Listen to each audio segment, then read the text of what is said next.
हमारे मुल्क के भारत की हिफाजत फरमा। খুসুসান কলকাতা পৌরসভা আয়োজিত ইফতার পার্টিতে যোগ দিলেন পশ্চিমবঙ্গের মুখ্যমন্ত্রী মমতা বন্দ্যোপাধ্যায়। ২৬ ফেব্রুয়ারি কলকাতার পার্ক সার্কাস ময়দানে কলকাতা পৌরসভা আয়োজন করে দাওয়াতে ইফতারের। প্রতি বছরের মতো এবারও মুসল্লি মৌলভীদের সঙ্গে বসে যথাযথ ভাব গাম্ভীর্য বজায় রেখে ইফতার করেন মমতা বন্দ্যোপাধ্যায়। আলহামদুলিল্লাহ রাব্বিল আলামিন।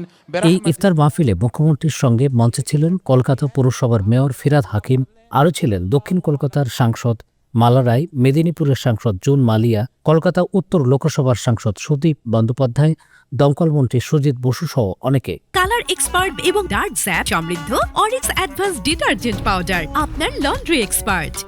আগামী এপ্রিল মাসে পশ্চিমবঙ্গে বিধানসভা নির্বাচন হতে পারে, ফলে নির্বাচনী আচরণবিধি কড়াকড়ি বাড়তে পারে। তাই বিতর্ক এড়াতে চলতি বছর কলকাতার পৌরসভার ইফতার পার্টি নির্দিষ্ট সময়ের অনেকটা আগেই আয়োজন করা হয়েছে। सेहत व तंदुरुस्ती के साथ लंबी उम्र शशीज़ता बकुंज हस्ती। পার্ক সার্কাস ময়দানে কলকাতা পৌরসভার ইফতার পার্টিতে মমতার দল, তৃণমূল কংগ্রেসের নেতাকর্মী ছাড়াও প্রায় ২,০০০ মুসল্লি, স্থানীয় পীরজাদা ও মৌলভীরা অংশ নেন। তাদের নিজ হাতে খাবার পরিবেশন করেন মমতা বন্দ্যোপাধ্যায়। আল্লাহুম্মা লাকা সুমতু। ইফতার পার্টির আগে মুসলিম ভাইবোনদের সঙ্গে কুশল বিনিময় করেন মুখ্যমন্ত্রী।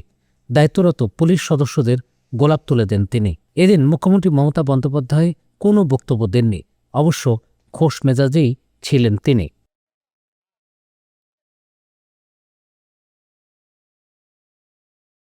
এবং ডার্ক স্যাপ সমৃদ্ধ অরিক্স অ্যাডভান্স ডিটারজেন্ট পাউডার, আপনার লন্ড্রি এক্সপার্ট।